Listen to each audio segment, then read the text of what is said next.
नमस्कार, धाकड़ बेटी की एक और कड़ी में हाजिर है।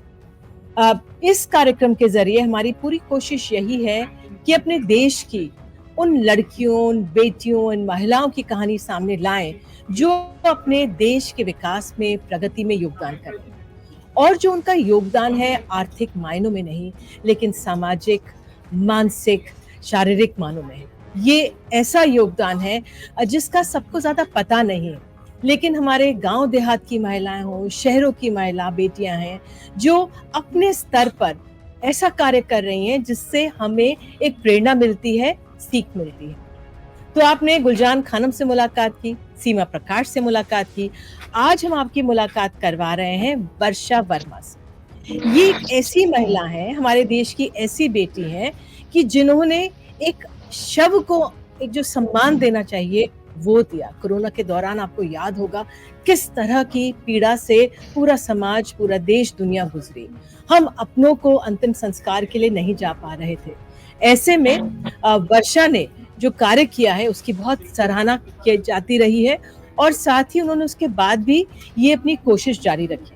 तो आइए मिलवाते हैं आपको धाकड़ बेटी विद निधि कुलपति की एक और कड़ी में वर्षा वर्मा से। वर्षा, बहुत-बहुत धन्यवाद जुड़ने के लिए, आपका समय निकालने के लिए। आपके बारे में जो मैं पढ़ रही थी, वाक़ई दिल सहर उठा था कि किस तरह से कोरोना का समय था और अपनों ने ही अपनों को एक तरह से छोड़ दिया था। लोग डर गए थे, अस्पतालों में इतनी भीड़ हुआ करती थी, डॉक्टर्स डरे थे, प्रशासन परेशान था, लोग बिल्कुल अनजाने हो गए थे एक तरह से। उस दौरान आपने लोगों को जो नहीं बचे, जो जिनकी मृत्यु हो गई, उस समय आपने उनको पार्थिव शरीरों को सम्मान दिया। पहले तो बताइए कैसे आपने सोचा इस बारे में, क्या हुआ? उस समय को ज़रा याद करते हैं। बताइए उस संघर्ष के बारे में। ये वो मंज़र था जिसे कोई भी दोबारा सोचना नहीं चाहता है और मुझे याद है आज भी वो दिन कि मैं एक हॉस्पिटल्स में चूँकि निरंतर मेरी सेवाएँ चल रही थी, तो जब मैं जाती थी तो एक दिन का जो मंज़र था, वो एक बड़ा-सा हॉल और हर बेड पे कोई ना कोई घर का कोई प्रिय व्यक्ति वहाँ पर था। उसके बावजूद एक दरवाज़े पे एक ऐसी टकटकी निगाह रहती थी, जो ये कोशिश करती थी, जो चाहती थी कि बेड पे जो है या तो वो ठीक हो जाए या उनकी मृत्यु हो जाए ताकि जो उनके चाहने वाले हैं, उनको एक बेड मिल जाए। तो इस तरह की जब भयावह मंज़र होता है, चारों तरफ चीखें-पुकार होती हैं, तो इंसान या तो टूटता है या तो अपने आप को मजबूत कर लेता है और मैदान में उतर आता है। तो मैंने अपने आप को टूटने नहीं दिया, कोशिश मेरी ये रही और मेरे साथ कुछ उस दिन ऐसा घटा भी कि मैंने अपनी दोस्त को खोया और लोगों को ऐसा लग रहा था कि मार्केट में सिर्फ जो है अस्पतालों में सिर्फ कमी डॉक्टर्स की है या इंजेक्शन की है, ऑक्सीजन सिलेंडर्स की है, लेकिन एक नई कमी को पाया और वो बहुत अद्भुत कमी थी, जो जिस पे किसी का दिमाग नहीं जा रहा था। जो लोग कोरोना से डेथ हो जा रही थी जिन लोगों की गवर्नमेंट के हिसाब से उनको घर नहीं ले जाना था, उनको अपने नियरेस्ट क्रेमेशन सेंटर पे ही उनको दाह संस्कार कराना था। उस समय लोगों ने आपदा को अवसर में बदल रखा था, ये चीज़ मेरे भी संज्ञान में आई और मैंने पाया कि बहुत मोटे-मोटे हैंडसम अमाउंट्स की रिक्वायर कर रहे थे जो शव वाहन थे। तब आई रियलाइज़ कि ये एक ऐसी प्रॉब्लम है जो किसी की जल्दी निगाह में नहीं आ रही है और अभी इससे अछूता है। मैंने नेक्स्ट डे तय कर लिया था कि कुछ हम ऐसी शव वाहन लगाएँगे जो पूरी तरह से निःशुल्क होंगे, जो गरीब आदमी एक तो जिसने अपने घर का कोई व्यक्ति खोया हुआ हो, जो अपने आप में पीड़ा में हो और उसके ऊपर जब पैसे की मार पड़ती है, वो बहुत बड़ी मार होती है। मैंने लोगों को टूटते-बिखरते वहाँ पर देखा था, त्राही-त्राही चारों तरफ मची हुई थी। तब मैंने ये तय किया था कि नेक्स्ट डे से मैं ऐसी गाड़ियाँ लगाऊँगी और मैंने अपना तय किया, उसको पूरा किया। मैंने नेक्स्ट डे से ही ऐसे शव वाहन लगा दिए, ऐसी ambulance services free of cost देने की कोशिश की। हुँ। एक तो ये शव वाहन लगवाए हम लोगों ने, एम्बुलेंस सर्विसेज़ स्टार्ट की, उसके बाद जो एक और प्रॉब्लम मैं देख रही थी, लोग अपने परिवारजनों के शवों को छोड़कर भाग जा रहे थे। अस्पतालों हुँ। में ऐसे कई हम नंबर्स गिना सकते थे पर डे के हिसाब से जिनको लोग परिवार वाले छोड़-छोड़ के भाग गए, जिनको लोग डर रहे थे। उस समय मैंने ये पाया था कि जो कोरोना का जो डर है, वो मानवता, वो इंसानियत के ऊपर ज़्यादा हावी हो गया था। तो लोग जो छोड़ कर के चले गए थे, तो मैंने अपनी ये ज़िम्मेदारी समझी। यहाँ पे भी हुँ। मेल फीमेल का हमारे लिए नहीं रखता था। मैंने अपनी ज़िम्मेदारी को इस बात को समझा कि अगर मैंने इस अंत समय अगर डिग्निटी के साथ किसी को कंधा दिया, किसी को अंतिम संस्कार अपने हाथों से कराए, मुझे लग रहा था वो सबसे बड़ी सेवा है और मैंने तय किया और तय करके मैं मैदान में उतर गई। तो वर्षा आप कहाँ पे थी उस दौरान? और जैसा आपने बताया कि आपने अपनी दोस्त को खोया, तो आप वहाँ पे मौजूद जी। थी, अस्पताल में मौजूद होंगी जहाँ पर आपने देखा होगा। लोगों ने तब क्या कहा आपसे? मैं लखनऊ के राम मनोहर लोहिया अस्पताल में थी जब मेरे पास मेरी दोस्त के पापा की कॉल आई। वो इतना सक्षम नहीं थे और असमर्थ थे। उस समय छोटी-सी जो छोटी सर्विसेज़ थी, वो एक पावरफुल आदमी ही अगर दे पा रहा था या एक कॉल पे ऐसी चीज़ें हो पा रही थी, उनका एडमिशन भी नहीं हो पा रहा था, तो मैंने यहाँ लखनऊ डीएम से बोल करके वो एडमिशन भी करवाया था और मुझे याद पड़ता है कि कम से कम 3-4 घंटे मैंने स्वयं मशक्कत की थी, अपनी दोस्त को एडमिशन के लिए। तो डेथ के बाद भी जब सारी प्रॉब्लम्स आ रही थी, तब अंकल ने जब मुझे कॉल किया तो मैं राम मनोहर लोहिया हॉस्पिटल में थी और ऐसी सैकड़ों जो परेशानियाँ थी, मैं देख रही थी कि लोग निरंतर इनको फेस कर रहे हैं। तो जो आपके मन में विचार आया क्योंकि आपने खुद गुज़री हैं उस संघर्ष से, आपने अपनी दोस्त को गुज़रते देखा और फिर आपने उनके परिवार की मदद की। लेकिन जिन परिवारों की आपने मदद की क्या कहा उन्होंने? तब शायद ना भी कहा पाए होंगे लेकिन अब भी आप मिलती होंगी या उस समय जो क्या एक मानव और मानव के बीच की जो अनकही बातें रहती हैं या जो वो पीड़ा होती है, क्या हुआ उस दौरान? ज़रा वो बताइए? मुझे याद है जब मैं घर से निकली और मैंने एक प्लाकार्ड छोटा-सा ले रखा था। सी मेरे पास बहुत प्लानिंग का टाइमिंग नहीं था, तो मैंने बहुत प्लानिंग नहीं की थी। अटेंडम जो मेरे दिमाग में चीज़ें आ रही थी कि जो वर्क कर सकती थी। उस समय चूँकि चारों तरफ लॉकडाउन लगा हुआ था, तो बहुत फैंसी करने के लिए हमारे पास कुछ नहीं था। मैंने सिंपल मेरे घर में जो एक पेंट पड़ा हुआ था, उससे मैंने अपनी गाड़ी पे निःशुल्क शव वाहन लिख दिया था, ताकि लोगों को तुरंत क्लिक कर जाए, बहुत कुछ लिखने का मतलब नहीं था और अपना फ़ोन नंबर वायरल कर दिया था। और एक छोटा-सा प्लाकार्ड मैं लेकर के हाथ में खड़ी थी, लगभग ढाई घंटे मैं अस्पताल के बाहर खड़ी रही, लोगों ने मुझे समझने में समय लगाया, मुझे एग्ज़ैक्टली क्या करना है, मुझे भी समय लगा। याद पड़ता है मुझे कि फर्स्ट डे मैंने जब पहला केस हैंडल कर लिया था, उसके बाद में मुझे लग रहा था कि चीज़ें अब मैं ईज़िली हैंडल कर पाऊँगी। फर्स्ट डे मैंने 5 केसेस किए थे और रिक्वायरमेंट चूँकि बहुत ज़्यादा थी, बहुत सारी डेथ हो रही थी और रिक्वायरमेंट शव वाहन की बहुत ज़्यादा बढ़ गई थी। 10 दिन के अंदर मैंने 5 गाड़ियाँ लगाई थी, 5 अटेंडेंट थे, जिनको मैं खुद अलग-अलग जो लखनऊ के जो बड़े अस्पताल थे, जहाँ पर जैसे कि मेडिकल कॉलेज जो है था, राम मनोहर लोहिया हॉस्पिटल था, मॉर्चरी के बाहर एक गाड़ी लगाई थी और एक इंडिविजुअल हाउस से जो केसेस को कवर करने के लिए मैंने गाड़ी लगाई थी। एक ऐसी गाड़ी थी जो इंटरनेशनल केसेस को हैंडल कर रही थी। मुझे याद पड़ता है कि बीबीसी ने जो मेरा इंटरव्यू लिया और उसमें मेरा पर्सनल नंबर वायरल कर दिया था। नंबर वायरल करने से एक बेनिफिट ये मुझे हुआ कि जो बाहर बच्चे बैठे हुए थे, जिनके पेरेंट्स यहाँ लखनऊ में थे और बाहर से मेरा तात्पर्य है कनाडा, लंदन, अमेरिका जैसी जगहों पे जो बच्चे पढ़ गए हैं या जो सेटल हो गए थे, उनके जो पेरेंट्स यहाँ पे वो एक्सपायर कर गए थे। 2 दिन, 3 दिन तक उनकी बॉडी सड़ गई थी और उन्हें कोई हाथ लगाने वाला नहीं था। तब उन लोगों ने मुझे वहाँ बीबीसी से मेरा नंबर उठा करके मेरे को कॉल किया और ऐसी नंबर्स ऑफ बॉडीज़ को मैंने क्रेमेट किया अपने हाथों से, ताकि जो दूर बैठे हुए हैं एटलीस्ट उनके पेरेंट्स का लास्ट राइट उनका एक डिग्निटी के साथ हो सके। बिल्कुल। वर्षा कितने क्या आपने कुछ गिनती है कि कितने लोगों को आपने ये अंतिम विदाई दी सम्मानजनक? क्या कोई रिकॉर्ड्स जी। रखे आपने? जी। एग्जैक्टली रिकॉर्ड तो चूंकि शुरुआत में मैंने बताया कि मेरे पास प्लानिंग का समय नहीं था। शुरुआत की मुझे याद पड़ता है जो सबसे बड़े नंबर्स थे हमारे पास 5 से 7 दिन के, उनका मेरे पास रिकॉर्ड नहीं है। लेकिन जब कहते हैं ना, जब आप कोई काम करने लगते हैं उसमें कुछ बाधाएं आती हैं, कुछ ऐसे पेपर वर्क का जब मेरे ऊपर बाधाएं आई, कुछ एलिगेशंस मेरे ऊपर लगे हैं इन्हीं बॉडीज को लेकर के। उन दिनों मेरे ऊपर एक एलिगेशन लगा था कि मैं अंग तस्करी का व्यापार कर रही हूँ डॉक्टर्स के साथ मिल करके, और मेरे वीडियो वायरल कर दिए गए थे। तब मुझे एहसास हुआ कि मुझे पेपर वर्क अपना मजबूत करना पड़ेगा। तब मैंने जो पेपर्स वर्क में स्टार्ट किया, तब मुझे लगभग 1,500 की है हमारे पास गिनती, और शुरुआत के जो 5-7 दिन थे जिनमें बहुत बड़ा एक आंकड़ा था, वो मेरे पास रिकॉर्ड नहीं है।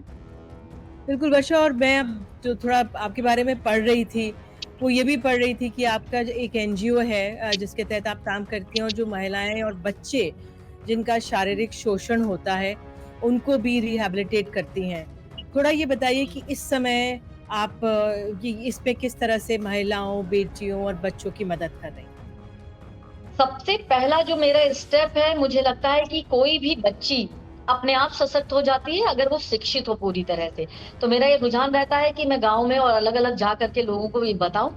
और जो दूसरा है, अगर मुझे लगता है कि फिज़िकली वो स्ट्रॉन्ग हो जाएँ या उन्हें अगर सेल्फ डिफेंस आता हो, यानी कि आत्म सुरक्षा के गुण। मैं आपको बता दूँ कि मैं राष्ट्रीय स्तर की जूडो की खिलाड़ी रही हूँ, तो ये हुनर मैंने अपने तक ना रख कर के समाज के हर उस तबके में देने की कोशिश की है। अगर मुझे कहीं से कोई स्कूल या कॉलेजेस मुझे बुलाते हैं, तो मैं आत्म सुरक्षा के गुण उन बच्चियों तक पहुँचाती हूँ। उसके तहत मैं चाहती हूँ कि उनके अंदर इतना वो कॉन्फिडेंट हो जाएँ कि हुँ। इन सब चीज़ों से ना सिर्फ स्वयं को बचा सकें, समाज के अन्य तबके को भी वो हेल्पफुल हों। हुँ। इसी तर्ज पे जो मेरे पास कई सारे केसेज़ ऐसे आते हैं, मैं आपको बताऊँ जो मेरे एनजीओ का नाम है वो है एक कोशिश ऐसी भी, और इसका जो टैगलाइन है वो है कि किसी भी वास्तविक सेवा के लिए आप संपर्क करें। तो किसी भी वास्तविक सेवा में रोज़गार भी आ जाता है, एजुकेशन भी आ जाती है, मेडिकल से भी रिलेटेड आ जाते हैं। तो जो हम बच्चियों को जो इस तरह से सिखाते हैं, उनमें मेरी ये कोशिश रहती है कि वो बच्चियाँ मजबूत हों और अपने तक ना रख कर के, जैसे मैंने अपने इस हुनर को हज़ारों लोगों तक पहुँचाया है, वैसे ही वो हज़ारों लड़कियाँ आगे चल कर के लाखों और करोड़ों में उनको तब्दील कर दें। वर्षा, मेरे लड़कियों की, बेटियों की सुरक्षा एक बहुत महत्वपूर्ण मसला है और हम देखते हैं बड़े-बड़े जी, शहरों में, क्योंकि आप लखनऊ जैसे बहुत बड़े शहर उत्तर प्रदेश की राजधानी में काम करती हैं, मसले सामने आते हैं। फिर वो एफआईआर कराना, फिर पुलिस के पीछे पड़ना कि भई मदद कर दीजिए, होती भी होगी, लेकिन दूर-दराज के इलाकों में वो समय लग जाता है, नहीं भी हो पाती है, कभी हो भी पाती है और शहर की लड़कियाँ भी, ज़रूरी नहीं है आसानी से भी उनकी मदद हो जाए। क्या आपने चुनौतियाँ फेस की हैं? क्या चैलेंजेज़ हैं आपके सामने? देखिए, मेरे पास कई सारे ऐसे केसेज़ आते हैं, जो रेप पीड़िताओं के होते हैं। उनमें ख़ासकर जो मेरे पास जो ज़्यादातर केसेज़ आते हैं, वो छोटी बच्चियों के आते हैं और ना सिर्फ़ लखनऊ के बल्कि पूरे यूपी से आते हैं। तो कई बच्चियों के जो रेप से जो बेचारी बच्चियाँ जो पीड़िता होती हैं, मैं आपको बताऊँ कि उनकी ज़िंदगी, लोग कहते हैं कि उनको न्याय मिल गया है या उसकी लाइफ़ नॉर्मल हो गई है। कई सारे ऐसे भी कानून हैं कि उसी बच्ची की उसी व्यक्ति से शादी करा दी जाती है। मेरे हिसाब से ये बिल्कुल गलत है और वो हुँ। मानसिक रूप से एक बार प्रताड़ित नहीं होती है। अगर आप उससे शादी करा देते हैं तो ज़िंदगी भर प्रताड़ित होती है। ऐसे ही मुझे लगता है कि कुछ कानून में बदलाव की भी ज़रूरत है। और अगर आप देखें कि अगर जो बच्चियों पे सिर्फ़ केसेस जो होते हैं, मैंने अभी जैसे कि आपसे कहा कि अगर बच्ची पढ़ी-लिखी होगी, तो अपने आप में सशक्त हो जाएगी, उसको अपने राइट्स पता होंगे, उसे अपने बारे में लड़ना पता होगा, उसे जो हुँ। जो गवर्नमेंट की जो पॉलिसीज़ हैं, वो पता होंगी। कोई भी बच्ची, चाहे वो शहर की लड़की हो या गाँव की एक महिला हो या बच्ची हो, अगर वो शिक्षित नहीं है, तो उसे पता ही नहीं होंगे जो गवर्नमेंट ने हमारे लिए पॉलिसीज़ निकाल रखी हैं, छोटी-बड़ी जो भी पॉलिसीज़ हैं, बहुत सारी पॉलिसीज़ हैं, उनका हम फ़ायदा उठा ही नहीं सकते हैं। तो डेफ़िनेटली आप तब डबल परेशान होते हैं। और ये कहने की हुँ। बात है कि गाँव की लड़की, शहर की लड़की, हर तबका, हर लड़की, हर उम्र की लड़की परेशान हो जाती है, क्योंकि अ, सिस्टम हमारा छोटा है, हमारे पास चूँकि जनसंख्या ज़्यादा है, क्योंकि हमारे पास महिलाओं का एक बड़ा वो है, तो हमारे पास प्रॉब्लम ज़्यादा है, सॉल्यूशन के लिए चीज़ें हमारे पास कम हैं। तो सबसे पहले तो जनसंख्या नियंत्रण पे एक लगाम लगाने की ज़रूरत है। दूसरा मुझे लगता है कि वो सारी चीज़ें एक अलग से एक ऐसा बेंचमार्क होना चाहिए कि जो इस तरह की जो पीड़िताएँ होती हैं, जो इस तरह से चीज़ों से जूझ रही होती हैं, उन जल्दी सॉल्यूशन हो। तो म फिर बाद में एक ये आता है, एक एक आपको भी पता होगा, एक रूल है कि जो रेप पीड़िताएँ होती हैं, उनको गवर्नमेंट की तरफ से 10 लाख रुपीज़ का मुआवज़ा दिया जाता है। लेकिन वो दिया जाता है 18 साल के बाद। आप ये सोचिए कि जो छोटी बच्चियाँ जो रेप पीड़िता होती हैं, उनकी स्टार्टिंग की शुरुआत में ही तो उनको ज़्यादा मेडिकल की ज़रूरत होती है, अलग-अलग चीज़ों से वो समाज में ये भी धारणा है, जैसे कि माना जाता है, कहते हैं कि फला-फला गाँव की फला-फला लड़की के साथ रेप हो गया। मेरा ये मानना है समाज को इस चीज़ पे ज़्यादा दिमाग लगाना चाहिए कि फला गाँव के फला लड़के ने ये रेप किया है, तो बायकॉट तो उसका होना चाहिए। पता चला यहाँ पर उल्टी चीज़ें हो रही हैं, लड़कियाँ बिल्कुल, बायकॉट हो बिल्कुल। रही हैं।